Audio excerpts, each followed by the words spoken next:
But when you actually are a taxpaying citizen and you got kids of your own and you're watching them grow, you want them to grow in a better country than we did. You want them to be a part of a better system than we were. Look what people went through for our right to vote. So I can't just brush off something that was that important to them that they were willing to die over. When you can vote, it makes you part of the process. Absolutely. So that's the key thing for my vote. Literally respect my vote. Even if you don't feel like it's going to affect you, it definitely is going to affect the future. The one thing that I have to start being better of, which I will be this year, is being a part of the other process, like voting for Congress and the Senate, like the local elections and stuff like that, like not just the presidential general elections. You really can't complain if you're not attempting to be a part of the solution. We want everybody in the hip-hop community and our culture to make sure we get out there and vote. Absolutely. Respect my vote. Respect my vote.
Welcome to a special edition of Conversations Across Time. This is the election edition of Conversations Across Time 2016. I am your host, Vivienne Crawford, and we are here once again with President Lyndon B. Johnson, the 36th President of the United States. Welcome, President Johnson. My pleasure, ma'am. And we are also joined again today by Michael Mickey Schwermer. And I think that those of you that saw us yesterday understand the importance of what it is why we are here today and what it is that we're doing. And so I'd like to have some background on you, Mr. Schwermer, if you would, for our audience that didn't watch yesterday. Sure. First of all, everybody calls me Mickey, and I was an organizer for CORE, the Congress of Racial Equality in New York City. My wife and myself moved to Meridian, Mississippi to be in charge of voter registration in the South, because we believed that it was very important to register African Americans so that their voice could be heard in the elections, in state and national elections. And along with my people that work with me at CORE, Andrew Goodman and James Chaney, we went to investigate a church bombing in Mississippi, and we were arrested. And after we were released from jail, the sheriff informed the Ku Klux Klan who we were. And as we were driving away from our incarceration, we were stopped by the Klan, and we were murdered. And our bodies were strung up as a symbol, as a warning for any other civil rights workers and voter registration people to stay away. And I implore everyone, please don't let my death be in vain. Don't let the death of Andy Goodman and James Chaney be in vain, and all the other civil rights workers. Please get out and vote today if you haven't already voted. I voted, not because I don't want Donald Trump to accuse us of voter fraud. But that's my story, and please vote. You know, Mickey, your passion feels almost spiritual. Do you sense that the life of your spirit is still with us? It lingers during each campaign to get U.S. citizens out to vote? Yes, I think it does, and we still have a lot of work to do. Because this is a mission that is it's important, it's political, it's civics, but it's spiritual. When you think about the three men that ended up being arrested, Edgar Ray Killen was a minister and a businessman, and he was not convicted until 2005 of your murder. He was given a 60-year prison term, and he died in jail. Cecil Ray Price was the sheriff of Philadelphia, Mississippi, that you just alluded to, that made the call. He served 4.5 years, not for murder, but for a civil rights violation. And Samuel Bowers, who was the Grand Wizard of the Mississippi Ku Klux Klan, was convicted in 1966, not of your murder, but of the murder of Vernon Dahmer. And he spent the rest of his life in jail. He died in 2008 after having been in jail for 42 years. Now, what's interesting about that, he only had one visitor. The entire 42 years that he was in jail, only one person came to visit him, and he was the Grand Wizard of the Ku Klux Klan, which probably lets you know that maybe they scattered or they went underground more so. Yeah. But do you think justice was served?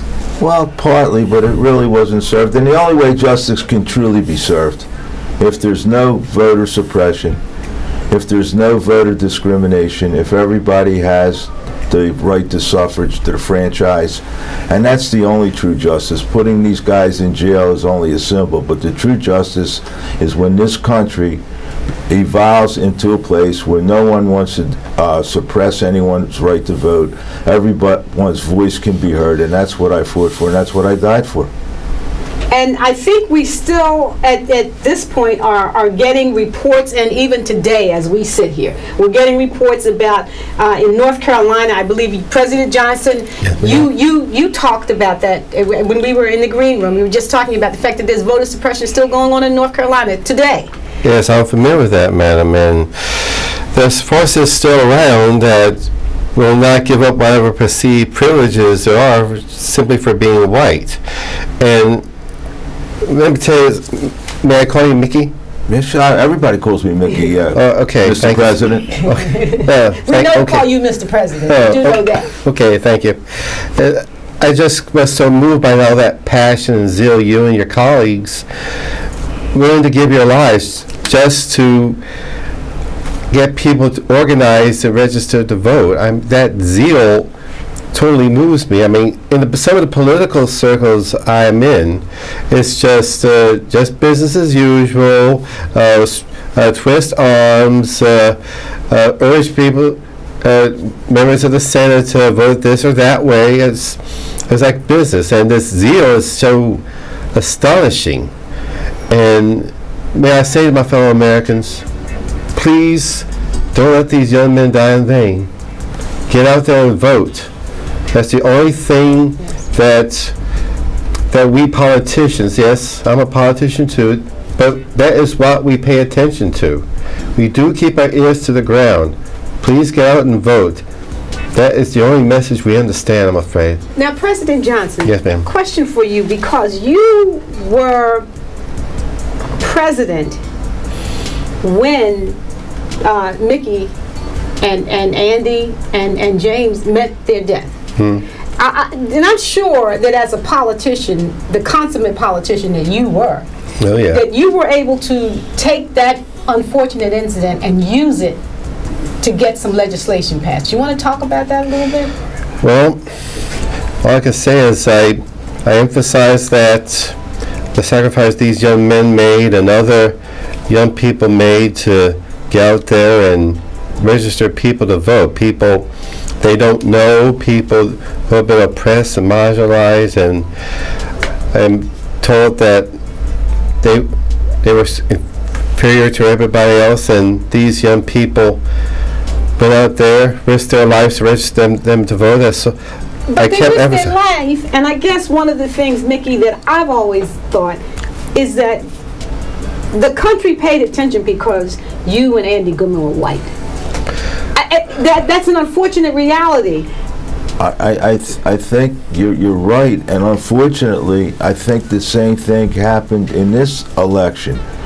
You know, when candidate Trump insulted the Muslims, there wasn't a heck of a lot of big outcry. And when he insulted the handicap reporter, but when he talked about grabbing white woman's personal body parts, there was an outrage even by his fellow Republicans that, oh, how dare him, and I think that is because he was talking about white women, and that aroused the Republicans, the conservatives.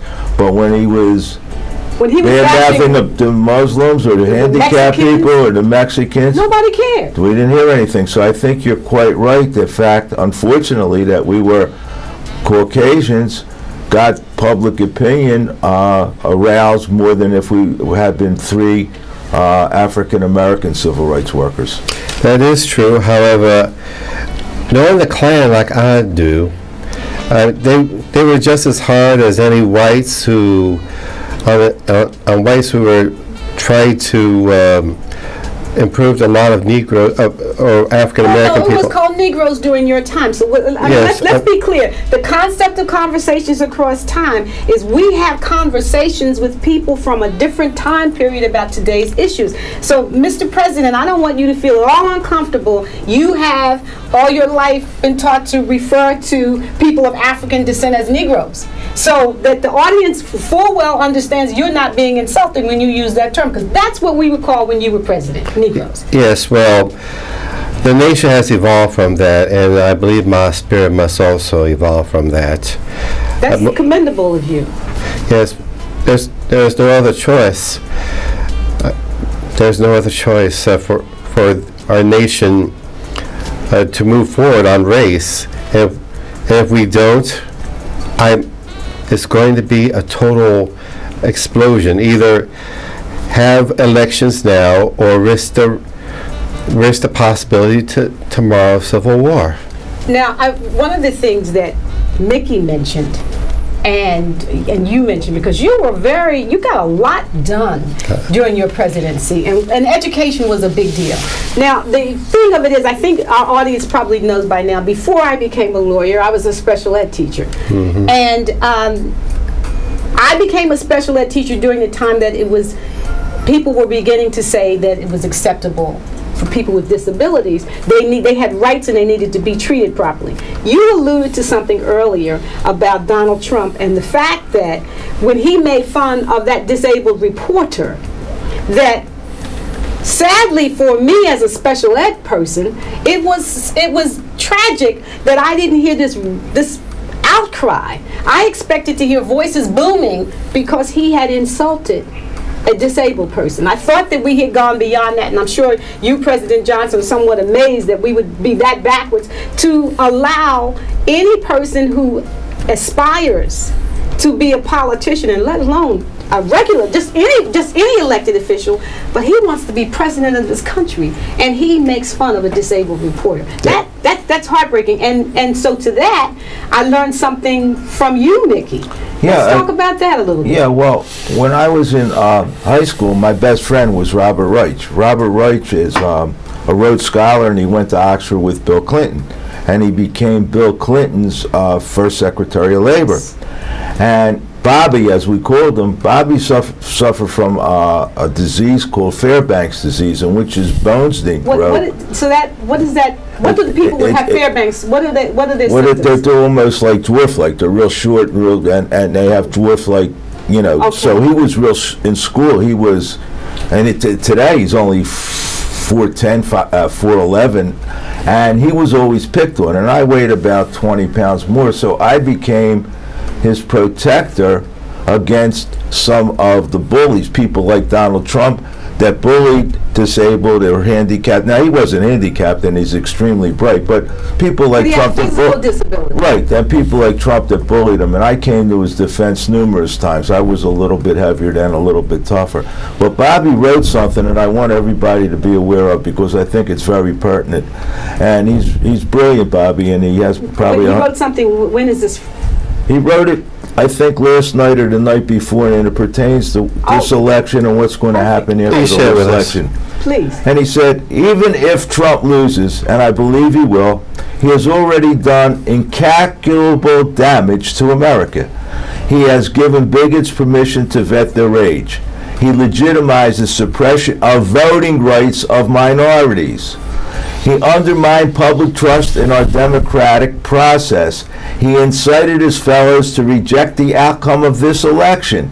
He polarized lies about Latinos and Muslims, made it far more difficult to reform our immigration system, excused the sexual harassment of women, and suggested to our allies that they should not count on America.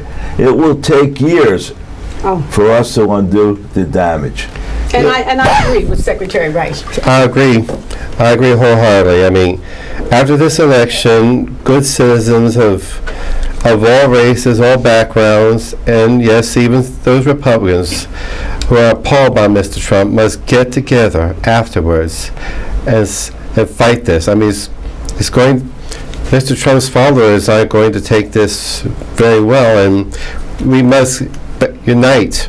Yeah, we must get our fellow Americans together and come together as Americans and make peace with one another.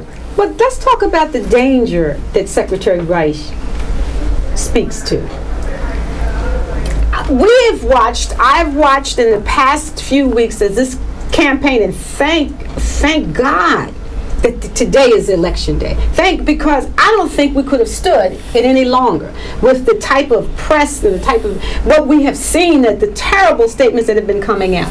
But he talks about the fact that what's this country's future when you have someone who's stirring up and inciting people to riot and not accept the results. For instance, when you ran President Johnson, you defeated Barry Goldwater soundly. Yes, I did. There was no question in anyone's mind. But I have to say this of the late Barry Goldwater, Senator Goldwater. I believe if it had been close, if it had not been a landslide, but there was a victory and you won, I believe he would have conceded. I don't think that he would have done as we are hearing now, that this candidate, Mickey, you're right. He's inciting his people not to accept the results. So that's why it's so important for people to get out to vote, because it's not enough. It's not enough, you understand, to defeat Donald Trump. It actually has to be a decisive victory so there can be no question, because he's already said he's not going to accept the results if it's not. Democracy can only exist when everybody has rights. These people, Donald Trump, the alt-right, the people that are part of his entourage, do not believe in democracy with a small d. No. By suppressing voting, they don't want people who are against them to vote against them. By refusing to accept the outcome of an election is beyond comprehension. It goes against everything democracy stands for. Nowhere in our history has any losing candidate, and there have been some bitter elections, not conceded defeat after defeat was called, whatever word you want to use. And it's unconscionable that this man, and I use that term loosely, can say that he'll have to see whether he concedes the results of the election. That's not democratic. That's, to use a term, I'm not sure we want to, but it's a banana republic. It is. I agree, Mickey. In the Senate, I work with Mr. Goldwater, along with liberals like Hubert Humphrey and Stu Samington. We did not always agree, to put it mildly, However, we respected each other as human beings and as Americans. And it was from that mutual respect that we were able to get things done and work together. Yeah. Now Doesn't exist now. Yeah. with Doesn't Mr. exist Trump, When you were majority leader and Everett Dirksen was minority leader, you guys had a TV show together and talked about the issues and how you could Yeah. work things out.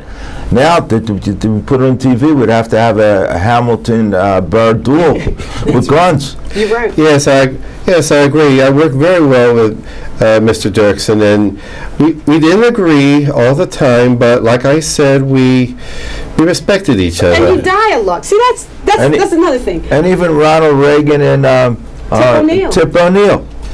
They Dialogue. got along, even though ideologically they were polar opposites, but they worked together. These people don't want to work on it. They want to either you play by their rules or they take the ball and go home. That's the way it was prior to the Civil War. Exactly. And I'm afraid I'll have to say it. If there is no meaningful dialogue, mutually respectful dialogue, we might be headed for another civil war. Now you said that forbid. you said that earlier, And I mean it, madam. and you, with your experience, certainly would know better than I. I just do hope that if nothing happens out of this meeting and this conversation today, is that the people of Philadelphia who are watching this now, turn off your TV at 1:30, or turn off your TV, I'm sorry, at 2 o'clock, and go out to vote, because Conversations Across Time is going to continue with another episode with Eartha Kitt and Richard Watson. But we are begging you, at 2 o'clock, we want you to go out, and vote. And not only do we want you to vote, we want you to take someone. And you young people that are off from school today, now you know, I'm a former school teacher, so I'm going to get to you. You young people that are off from school today, get on the phone, call your grandmothers, call your elder aunts, call anybody in your neighborhood who you think may be concerned about getting to the polls, and do yourself a favor. Be a citizen. Do a citizenship act for the first time in your life. Escort them to the polls. See, you young people can do something. You're out of school today. Put down that iPad, put down that iPhone, and get to someone's home and take them to the polls. You can do it. And I'm counting on you, because I have faith in you young people. And I have faith in you millennials that are out there talking about you don't want to vote. I believe that you don't have an excuse. You see, you don't have a choice. We talked about this. We alluded to it yesterday. I was 23 when I was murdered, so I would be one of you today. That's right. If I were still 23, and I would be out there with my running shoes on to vote. Get out and vote. You have to do it. And may I say to you young people, you too, some of you may want a political career out of service, not of self-interest, but of service. You will take up after we leave off. We won't be in office forever or on this earth together. I urge you, get out and vote. Now, and it's an interesting thing. As we were waiting to start today, I sent a text message from a client of mine that I speak to. Every morning we text each other, and I just texted him, vote. And he sent me back a video, and where he was literally out on the streets of New York grabbing people and taking them to the polls. So I mean, that's it. And this is someone, I don't think he will mind me mentioning his name. He's a Philadelphia boy, Lee Daniels, and Lee is out there, and now he's on his way to North Carolina to do the same thing, dragging people to the polls. So I'm asking you, y'all, you young fans of Empire, do that. If you do it for no other reason, do it for that. Do it because that man is out there escorting people to the polls today, and certainly you can emulate him and do that. This is an election that is so important. Our lives hinge on it. And let me say something else. As a personal thing, I'm of this age when I remember when certain rights that women take for granted today did not exist. And you are now in a position where we've got a senatorial candidate who is out there who says he would do away with Planned Parenthood and think the doctors that perform abortions and women that get abortions need to go to jail. Now, if you don't get out there and pull that lever today, When are you going to do it? Because you understand you're about to lose some very important rights. Now, it might seem like a small thing to you, but let me suggest to you that those of us that can remember the days when women did not have choice, they did not have a control over their bodies, and we've got a senatorial candidate, he's the incumbent, who thinks that women should not have a right to make those choices. So we're not just asking you for ourselves, we're asking you for you. And you high school students, go and get a senior citizen in your neighborhood and escort them to the polls. Do that for yourself. You'll feel so much better. So, earlier on you asked me if I felt vindicated because of the incarceration of the people involved in my murder. And I said, not really, because we have a lot of work to do. The only thing that gives me any sign of hope is we did elect an African-American president. Yes, and he's done a great job, and he's been president for 8 years, and we can't let what he did and the progress that was made fall by the wayside and go backwards. So if my vindication is anything, that is Barack Obama had become president, and he honored the office, and he did a great job. And I just want to finish up by saying, when we mentioned Barry Goldwater earlier, Senator Goldwater was somebody that I disagreed with, you disagreed with, Vicki, you disagreed with, but let me say this. He was a statesman. When it came time during the Watergate scandal, when Nixon refused, he just wasn't going to go, it was Senator Barry Goldwater who went to him and said, you have got to resign. So beyond all of that, he was a statesman. You talked about that yesterday. It is important. We need to elect a statesman. We don't need a demagogue. We don't need a crazy man in the White House. Mr. President, that was a pretty good statement you made yesterday. Why don't you repeat it for the audience? Oh, yes, I remember that one. A politician thinks of the next election, and a statesman thinks of the next generation. And you, the people of the next generation, I urge you, do not let Mr. Schwermer's sacrifice be in vain. Go out and vote. People have died for your right to vote. Don't let it be in vain. And with that, I just want to say thank you for tuning in. Please stay tuned to the next edition of Conversations Across Time, in which Richard Watson will interview, once again, the ever mindful and important person and civic-minded individual, Ms. Eartha Kitt. Thank you for joining us, and stay tuned for the second half of Conversations Across Time.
Hello, I'm Richard Watson, and welcome to the show.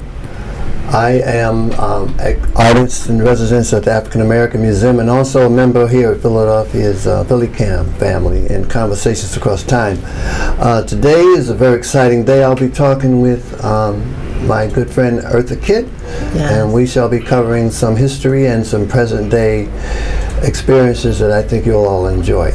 Welcome to the show, Miss Eartha Kitt. Oh, thank you, Richard, for having me back today. It was enjoyable yesterday, and I think today is even more exciting because, of course, we are in a time warp period today. We're going to talk about some things that I think will interest our audience quite a lot.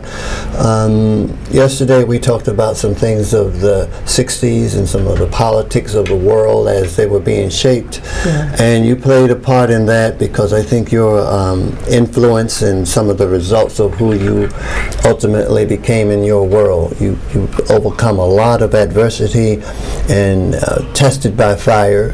Though you didn't need to be tested, you're a natural in that regard. But we talked about some of the things that we do to contribute to the development of young people, and in your experiences from the West Coast down to Washington, D.C. We'll back up a little bit so I think that we can bring us up to date and up to snuff today. Today is a very important day, as you know. We'll talk about that as we go along. But in working with young people, just back up a little bit, and because I want to establish some groundwork on terms of how we want to go forward with that. Well, today is a very important day for the American people. Yesterday we talked a little bit about having a female president for the first time, and I think for me, it's very exciting. I really don't know what the turnout is going to be. They're saying that they need more young people to go out and vote, they call it now millennials. In my day, we didn't have that term, we just said the young folks. And so today it's just going to be a beautiful experience to have the young people come together and really bring a woman in. I think she's going to. What do you think? I think that she's going to win. I think she's the best candidate considering what we have to work with. Throughout the generations that I've been exposed to the political landscape in the United States, beginning with, I guess, my earliest attitude about politics as a teenager going into my 20s when John F. Kennedy was president. Eisenhower wasn't really a part of my generation because I was out in there finding myself, but during the 60s when John F. Kennedy became president, the same kind of stir was about because we had people like Barry Goldwater, and we had some other people who were like questionable in terms of what they considered equitable for all people in America. I mean, America has always been a kind of diverse society where black and white, it was really a black and white divided country since the Civil War and before. And it's interesting that you say that because when we think of diversity and we think of minorities, we're always looking black or white. However, this country was built with more than blacks and whites. We have immigrants here as well. And I think that this particular election is going to be very important for the class of immigrants in America. Because Donald Trump, he's made many comments that I refuse to even give highlight to, but they were disgusting comments that really marginalized and made these people feel like they were not a part of the American culture and the American people. And so I think that it's been very unfair for them, and lots of people are afraid for their futures in this country.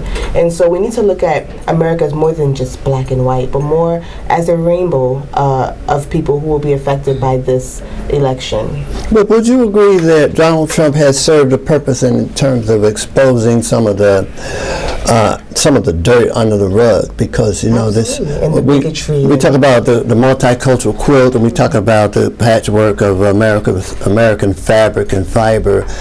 If we look at win or lose Donald Trump, even Donald Trump loses, which we pray, I think that the residual effect of the kind of dust he's sort of swept up is going to take some time to settle, because people took a chance to expose themselves to say that we are part of the silent majority or minority, or whichever it proves to be, that there's still this attitude of us against you all, and you all are the same because you're not us.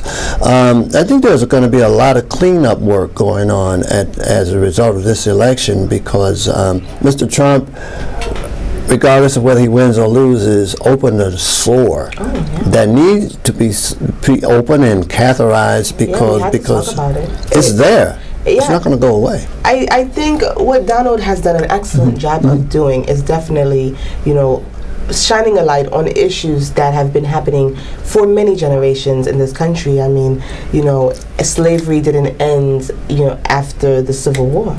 As you see, we have many people every day in captivity and enslaved in their own homes, in their own country. And let's not even talk about the prison systems and industrialism of that. So I think that Donald really brought to the surface the real attitudes of the real America, because obviously, who's running America? Who are the people at the top? Well, Donald Trump is one of those people who is actually pulling the strings and making the victims of the perpetrators' crimes the fall guy. Because you talk about mass incarceration includes people of color, although there are some other people in prison, but the whole directive with corporate America to be fueled by cheap labor and now free labor, and that whole idea of dedicated, intentional incarceration of black males and Latino males and anyone else. And let's not forget the school to prison pipeline. It's almost as if they're educating our youth to go to prison. They're not preparing them for a future. So with this election, we want to give the power back to not only minorities, but also to young people to make changes in their community, to say, hey, we need to have less prisons, and more schools and more opportunities and more jobs. See, we say that now, but you and I can say that, and we have a sense of at least primary or secondary political awareness. And in a lot of ways, most adults who have lived in America more than 25 years have seen some deterioration in public programming and funding and opportunities that are equalized across the board.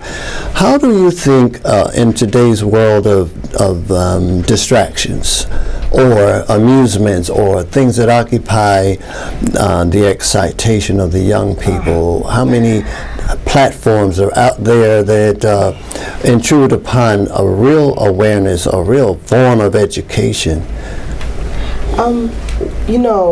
When I was coming up my time, I, myself, Marilyn Monroe, we were seen as sex pots, sex kittens. There wasn't a lot of different distractions in society overall. There were just these select women on television, and men fantasized about us. Now, they have this thing where they have the internet, and young people are being sucked in worldwide, internationally, with thousands of different things being thrown at them. And so now young people are battling their attention spans of this small, because there's so much that they could be doing rather than reading, rather than learning about what's going on in their communities. A lot of them probably don't even know what they can do to make changes, or know where they can go and who to write, who to say to, hey, we need to make this change, because it's bigger than just this presidency and this election. Young people must work with their local officials as well. They must vote for them as well. The senators, the governors, the local administration are the ones who make the real change. And so, sure, everyone can come out today and they can vote, but it's even more, how do we move them forward and take them away from the distractions of the world, which they can help, because I'm even distracted myself. Yeah, and talking about distractions, there's a root cause for some of this to be swept under the rug. what's going on with the sexualization of women in this country as a mass product line of money, pornography, and the human sex trafficking and prostitution, all those things that are offered so-called in the dark have now sometimes reached a forefront. Woman against man in the sense of white male, I'm going to say white male control, domination of the sexes across the world is being a part of the motivation of distraction that people are now being victimized on both sides. I mean, men are victimized by the fact that they are being corralled into a sense of insensitivity. Women are the victims. Young children are being misguided into professions that they see the lure of money, particularly young women. So what Donald Trump has divulged in terms of his sensitivity toward women, and you also have women who are saying that Donald Trump can do that to me if he wants to because of that lure, that money lure, that sense of power, that whole sense of world domination based on the ability to have money. Our young people are distracted by that. What do you think about being a pure artist who has talent, who has something to say through your art form, and a young person who may have unadulterated talent, who is misguided by the lure? You know, Richard, this has been going on for centuries. It is not only young people who are allured by money and power. Women from all classes, all backgrounds have always been allured by that, because I think the thing is, we're in a time of struggle. The economy is not doing so well, especially. A lot of times as women, we go to what we know and what we're used to and what society tells us that we should embrace. And a lot of times women are getting paid for their sexuality or paid to service men. Or exploited. And the exploitation that is happening on television, through the media, and it's saying to us as women, and especially as black women, I feel that our stories are definitely muddled and they are not being told in an honest and a true form. Therefore, we have this media that's saying this is your worth, this is what you need to do to get this. And what if we could change those narratives? And I think it begins always in the media. And as a young person who is creative and would like to break free in a world like this, in a system like this where it feels that it's very difficult, my only thing to say is that you must keep on fighting through your art, through your craft, to show others that it won't be easy. Nothing in life worth having, first of all, is easy. It won't be easy, but it can be accomplished. But you have to keep making sure that your voice is projected and your story is being told in the most truthful and honest way it can be through your own narrative, and do not allow anyone. I never allowed anyone to tell my own story. I always told my story. Everyone knew where Eartha stood and where she came from. I said it from the beginning. I came from nothing, right? That's right. And so here we are today. And so that is the message that I want to tell the young people. I came from nothing. If you come from nothing, you can be something. But you have to tell your narrative and your own truths. And you aspire to the greatest heights for your own personal achievement, and so that you can use that as a basis for truth is the way. Absolutely. Conversely, when we talk about the politics and the system that uses subliminal seduction, and that word seduction too, you know, it has a meaning to it, because when you use it as a hook, it's subliminal. It goes in underneath that certain sense of conscious awareness. And then when you say seduction, you know, seduction always means, you know, come here, got something for you. Well, seduction Sex and seduction are almost synonymous in American culture. In America. Now in Europe, and you travel the world, you see billboards and signs in Paris and other countries where the body is not regarded as a symbol of sex. It's a pure kind of sense of self-expression, and children see it every day. They don't go looking at these billboards and these advertisements, because the whole idea of humanity somewhat is what it is. So when you experience that, and in your travels in the past, and I'm sure you are still traveling. Are you still traveling Oh, around, absolutely. getting things Richard, coming up? Richard, recently Yeah. I went to Africa, and everything that you said was absolutely true. I mean, in Africa, you have women sitting there with their bare bosoms out, feeding their children. No one stops to gawk. No one says, look at that, breasts, sex. I think the way America kind of over-sexualizes women and women's bodies, I think it's like you said, it's from a white male perspective, and I think it's on a plateau of saying, this is only for pleasure. This woman, this person who can have a child, who has helped to build the country, who is making a way, making a name for herself, holding her family down, she really is only good for her sexuality, for her body. So what would you tell our brothers about what a woman is about and what a woman should be and how they should relate to their queens and women or whomever they choose to be with in terms of regard? What would you say to them if you had an audience, a captive audience of young men or men of different ages and different persuasions? Is there anything? I think for me, the biggest challenge has been for a man to allow me to really be a woman. And I think the message is to, first of all, accept that we are different. You are, men and women are made inherently different. However, women should be regarded with care because we are fragile. And a lot of things happen to us in society, in life, just being who we are and not really feeling like, okay, do we have a place? Can we be heard?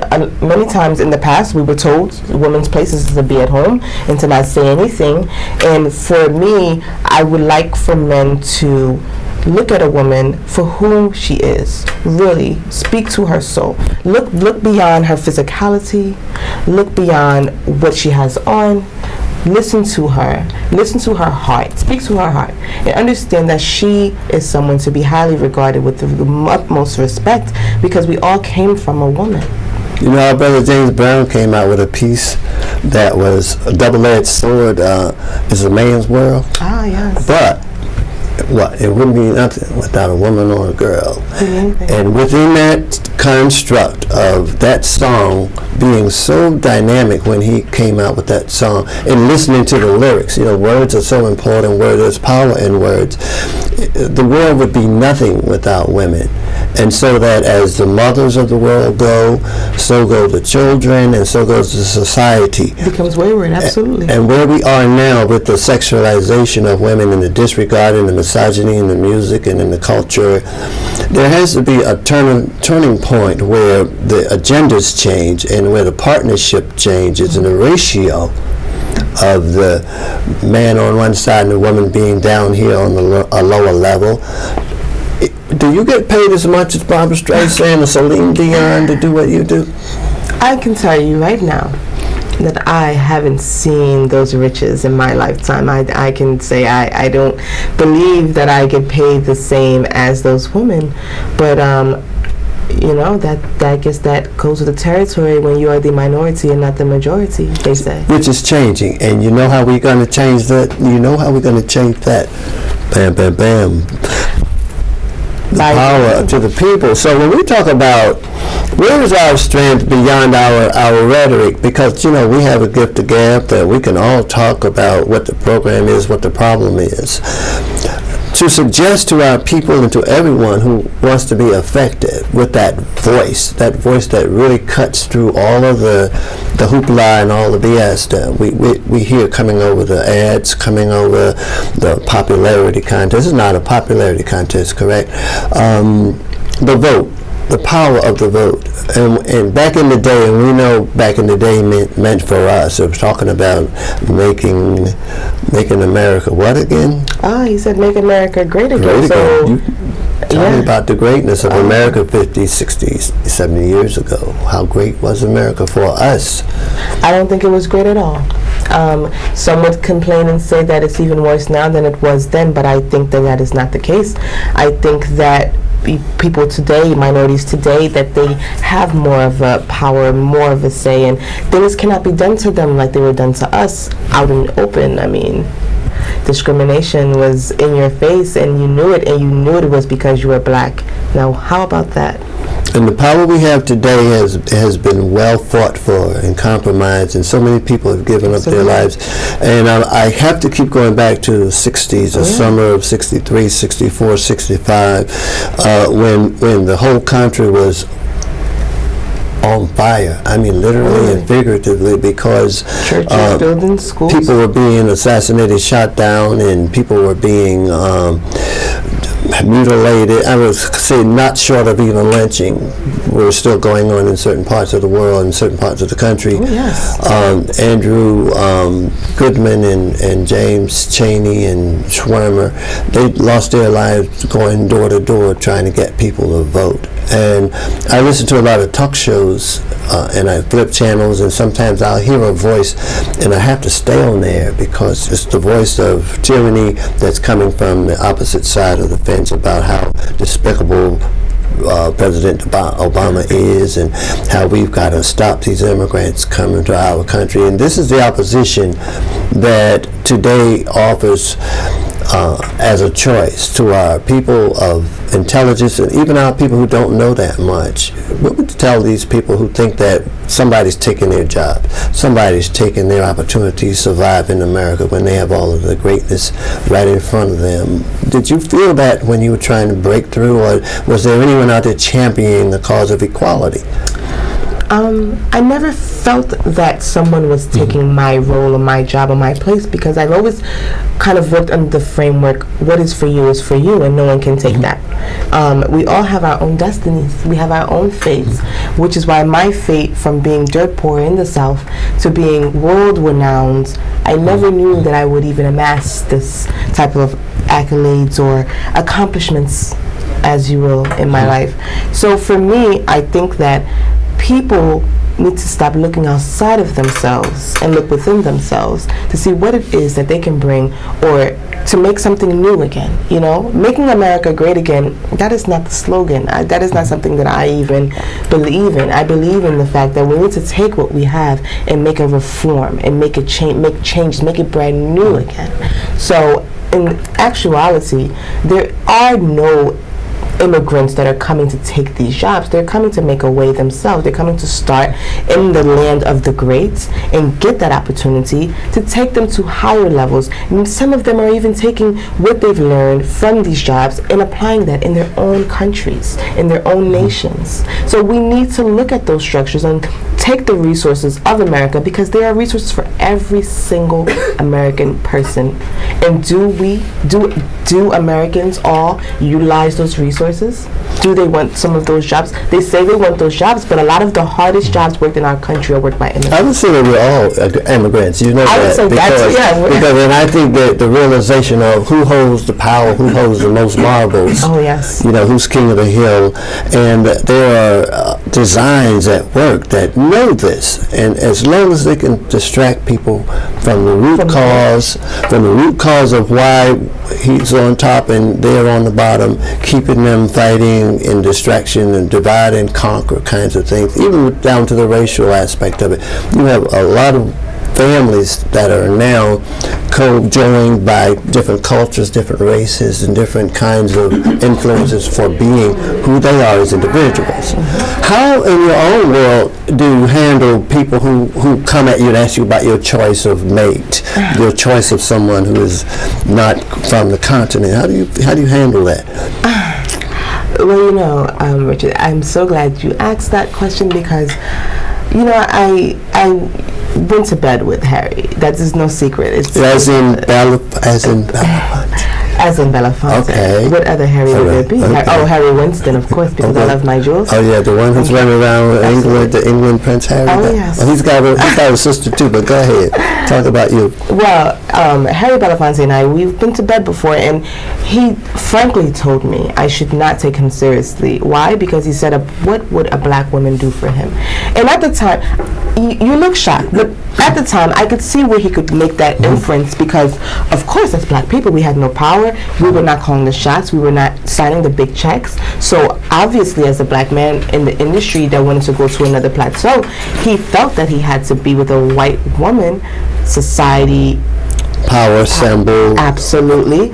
And so for me, that made me feel very weak, very broken down. And then also in the industry at that time, many black men that I knew that were successful were dealing with white women. And I think it goes on today. We see that a lot in the industry. But we do have black men who have married black women. But mostly, when a black man has amassed a certain level of success, then who should be on his arm? Who is good enough then? Maybe the black woman that helped him start it may not be just as good because she's not the embodiment of this woman that would take him to a higher level. So from that point on, I said to myself, well, if he can do it, then so can I. And so, and women out there need to understand we have choices now, we have options. Times have changed. So if he can do it, so can I. So I went out there and I found the most amazing men. I've been everywhere. I mean, I've had almost every type of man under the sun. And the moon. And the moon.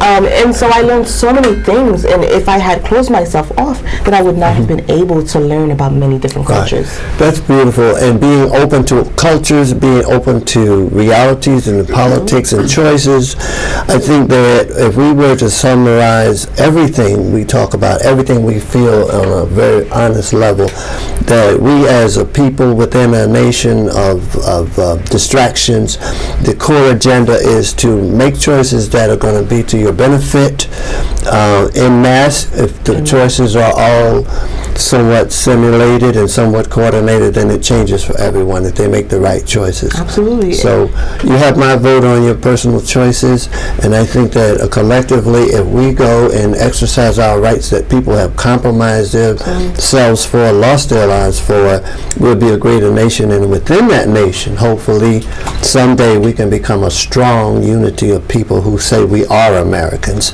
And we're going to always be black. We're going to stay black. So I'm going to always stay black. And I'm going to always be proud to be an American, even though the things that have happened. Americans are strong people, and what we do, we go out there and we fight not always with our hands, but through our votes. So that's what counts. Vote. Go vote. Go votes. Peace.